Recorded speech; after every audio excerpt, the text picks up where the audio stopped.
Françaises, Français, mes chers compatriotes de l'Hexagone et des Outre-mer, fidèle à une tradition qui nous est chère, je suis heureux de vous présenter tous mes vœux pour l'année qui s'ouvre. L'année 2018 ne nous a pas épargnés en émotions intenses de toute nature. La France a connu de grands moments, des victoires sportives, de grands événements culturels, la célébration du centenaire de l'armistice de 1918, et j'ai porté à cette occasion la voix de la France pour la paix. Le Premier ministre, avec son gouvernement et le Parlement, en 2018, ont fait beaucoup pour le pays. Je ne vais pas ici tout énumérer, mais nombre de transformations qu'on pensait jusqu'alors impossibles, comme celle du travail ou des chemins de fer, ont été menées à bien. Ils ont lancé une action forte pour notre école, nos universités, l'apprentissage et l'alternance, l'attractivité de notre pays. Ils ont posé les bases d'une stratégie ambitieuse pour améliorer l'organisation de nos hôpitaux, nos cliniques et nos médecins, pour lutter contre le réchauffement climatique, éradiquer la grande pauvreté et permettre à nos concitoyens en situation de handicap de trouver leur place dans la société. Les résultats ne peuvent pas être immédiats et l'impatience que je partage ne saurait justifier aucun renoncement. Le gouvernement, dans les prochains mois, devra poursuivre ce travail pour ancrer nombre de ces réformes dans notre quotidien, mais aussi pour changer en profondeur les règles de l'indemnisation du chômage, afin d'inciter davantage à reprendre le travail, l'organisation du secteur public pour le rendre plus efficace, et notre système de retraite pour le rendre plus juste. Au fond, pour bâtir les nouvelles sécurités du XXIe siècle. Mais nous avons aussi vécu de grands déchirements et une colère a éclaté qui venait de loin. Colère contre les injustices, contre le cours d'une mondialisation parfois incompréhensible, colère contre un système administratif devenu trop complexe et manquant de bienveillance, colère aussi contre des changements profonds qui interrogent notre société sur son identité et son sens. Cette colère a dit une chose à mes yeux, quels que soient ses excès et ses débordements. Nous ne sommes pas résignés. Notre pays veut bâtir un avenir meilleur, reposant sur notre capacité à inventer de nouvelles manières de faire et d'être ensemble. Telle est, à mes yeux, la leçon de 2018. Nous voulons changer les choses pour vivre mieux, défendre nos idéaux. Nous voulons innover sur le plan démocratique, social, politique, économique et environnemental pour cela. Il serait dangereux que notre situation nous conduise à ignorer le monde qui nous entoure. Bien au contraire, car tout se tient. Là aussi, de grandes certitudes sont en train d'être mises à mal. L'ordre international, bâti en 1945, est remis en cause par de nouvelles puissances et malmené par certains de nos alliés. Partout en Europe montent les partis extrémistes, tandis que les interventions de puissances étrangères, étatiques et privées se multiplient. Les grandes migrations nous inquiètent et sont instrumentalisées par les démagogues, alors même qu'il nous faut bâtir aujourd'hui de nouvelles réponses à ce phénomène qui ne cessera pas demain, compte tenu de la démographie mondiale. Les luttes contre le réchauffement climatique et pour la biodiversité sont plus nécessaires que jamais, mais se trouvent entravées. Nous surmonterons ensemble les égoïsmes nationaux, les intérêts particuliers et les obscurantismes. Le terrorisme islamiste continue aussi de sévir. Il change et sur tous les continents se déploie. Il y a quelques semaines à Strasbourg, il a encore frappé, comme il avait frappé à Trèbes et Paris durant l'année qui s'achève. Enfin, des changements technologiques profonds, au premier rang desquels l'intelligence artificielle, transforment rapidement notre manière de nous soigner, nous déplacer, nous former, produire. Vous le voyez. Nous sommes en train de vivre plusieurs bouleversements inédits. Le capitalisme ultralibéral et financier, trop souvent guidé par le court terme et l'avidité de quelques-uns, va vers sa fin. Notre malaise dans la civilisation occidentale et la crise de notre rêve européen sont là. Alors faut-il pour autant s'en désespérer? Je ne le crois pas. C'est un défi immense. Et tout cela est évidemment lié avec le malaise que vit notre pays. Mais précisément, nous avons une place, un rôle à jouer, une vision à proposer. C'est la ligne que je trace depuis le premier jour de mon mandat et que j'entends poursuivre. C'est remettre l'homme au cœur de ce projet contemporain. Cela suppose beaucoup de constance et de détermination. Mais je suis intimement convaincu que nous avons à inventer une réponse, un projet profondément français et européen à ce que nous sommes en train de vivre, chez nous comme au-delà de nos frontières. Il nous faut là aussi prendre, comme nous l'avons toujours fait, toute notre part à la renaissance de notre monde et de notre quotidien. C'est pourquoi, mes chers compatriotes, cette année 2019 est à mes yeux décisive. Et je veux former pour nous 3 vœux. D'abord, un vœu de vérité. Oui, nous souhaiter en 2019 de ne pas oublier qu'on ne bâtit rien sur des mensonges ou des ambiguïtés. Or, je dois bien dire que depuis des années, nous nous sommes installés dans un déni parfois flagrant de réalité. On ne peut pas travailler moins, gagner plus, baisser nos impôts et accroître nos dépenses, ne rien changer à nos habitudes et respirer un air plus pur. Non, il faut tout de même sur ces sujets que nous nous regardions tels que nous sommes et que nous acceptions en face les réalités. Nous vivons dans l'une des plus grandes économies du monde. Nos infrastructures sont parmi les meilleures au monde. On ne paye pas, ou presque, la scolarité de nos enfants. On se soigne à un coût parmi les plus faibles des pays développés pour avoir accès à des médecins d'excellence. Nous dépensons en fonctionnement et en investissement pour notre sphère publique plus que la moitié de ce que nous produisons chaque année. Alors, cessons de nous déconsidérer ou de faire croire que la France serait un pays où les solidarités n'existent pas, où il faudrait dépenser toujours davantage. Nous pouvons faire mieux, et nous devons faire mieux.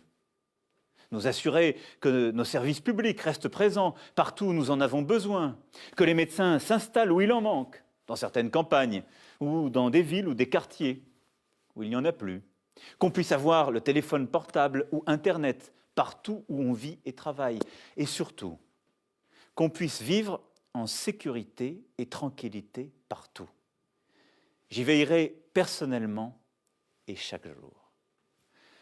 Le débat national qui s'ouvre doit nous permettre de parler vrai. Et je vous écrirai dans quelques jours pour vous en préciser les attentes. Mais parler vrai, c'est parler de la réalité. Le vœu de vérité, c'est aussi celui qui doit nous conduire, afin de demeurer une démocratie robuste, à mieux nous protéger des fausses informations, des manipulations et des intoxications.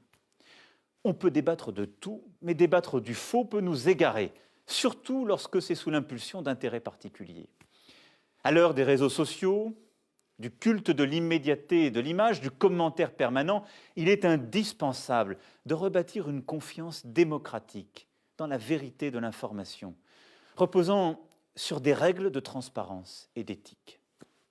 Ce vœu de vérité, c'est au fond un vœu pour tous d'écoute, de dialogue, d'humilité. Il n'y a pas une vérité, je crois même que chacun d'entre nous commence à se fourvoyer dans l'erreur quand nous affirmons les choses sans dialoguer, sans les confronter au réel ou aux arguments des autres. Alors débattons, car de là peut naître une action utile et qui nous unit. Mon deuxième vœu pour 2019 est un vœu de dignité.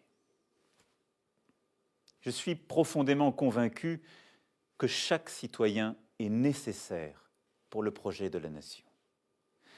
Nombre de nos concitoyens ne se sentent pas respectés, considérés. Ils sentent leur vie comme empêchée. Je pense aux mères de famille élevant seuls leurs enfants et ne parvenant pas à finir le mois. Je pense à nos agriculteurs qui ne veulent que vivre dignement de leur travail, ou à nos retraités modestes qui aident encore leurs enfants et ont à charge leurs parents.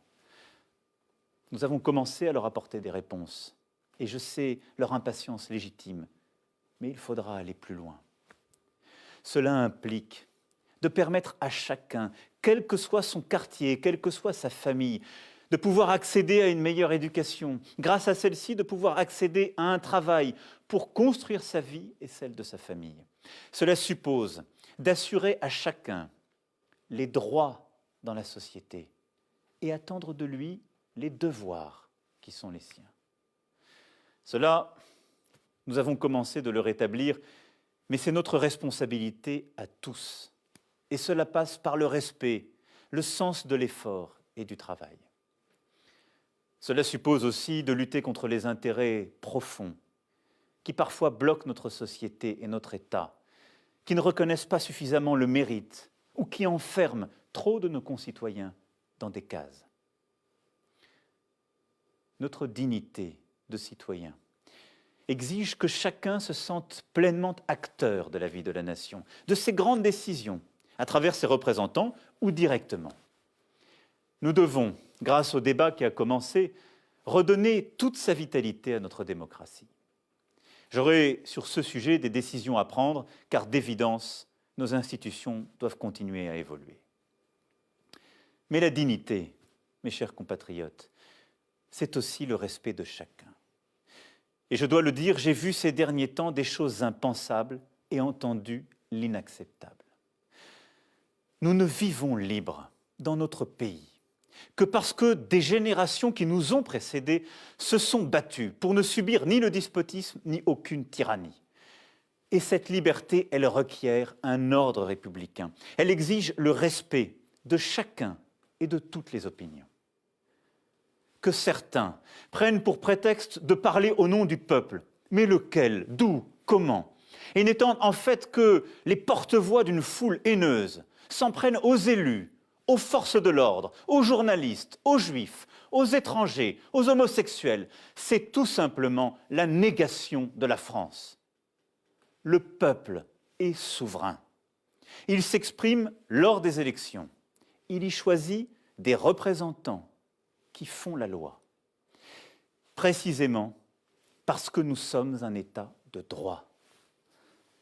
L'ordre républicain sera assuré sans complaisance, car j'attends de chacun ce respect indispensable à la vie en société. Je veux avoir un mot précisément pour tous ceux qui, au quotidien, permettent à notre République d'œuvrer à la plus grande dignité de chacun. Nos militaires, qui ce soir encore sont pour nombre d'entre eux à des milliers de kilomètres de leur famille, nos pompiers, nos gendarmes, nos policiers, nos personnels soignants, les élus de la République, les engagés bénévoles des associations.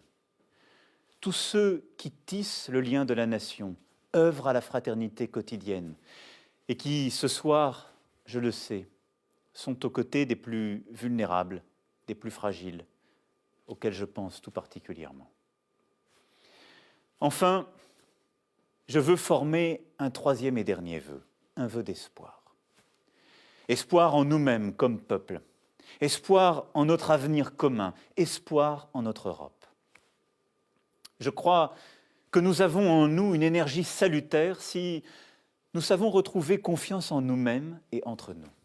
Je crois que la France porte en elle un projet inédit, un projet d'éducation de chacun, une culture forte qui nous unit, un projet de construction d'une écologie industrielle, d'une société aux solidarités nouvelles et au service des personnes. Et derrière cela, ce que nous voulons profondément, c'est retrouver la maîtrise de notre quotidien et de notre destin, ne plus subir. C'est cela qui doit guider nos choix pour le pays et les grandes décisions pour l'année à venir. C'est aussi cela qui doit guider le projet européen renouvelé que je vous proposerai dans les prochaines semaines. Retrouver la maîtrise de notre vie, c'est choisir notre alimentation, c'est assurer la justice fiscale, c'est nous protéger contre nos ennemis, c'est investir pour innover, c'est apporter une réponse commune aux migrations. Je crois très profondément dans cette Europe qui peut mieux protéger les peuples et nous redonner espoir. Au mois de mai prochain, nous aurons à nous exprimer sur ce choix européen ô combien important. Nous voulons en finir avec le sentiment d'impuissance à tous les niveaux. C'est une tâche d'une ampleur inédite, mais elle est à notre portée. Je nous en sais capable. Et c'est là que réside cet espoir pour 2019. J'ai grandi en province et je connais ces terres qui ont été bousculées durant ces dernières décennies et qui parfois doutent. Et je sais que notre avenir ne se fera pas autrement que par une unité retrouvée et un effort de chacun.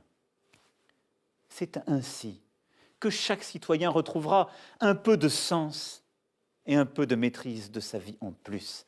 Et je sais que notre avenir dépend de notre capacité précisément à nous aimer et à aimer notre patrie.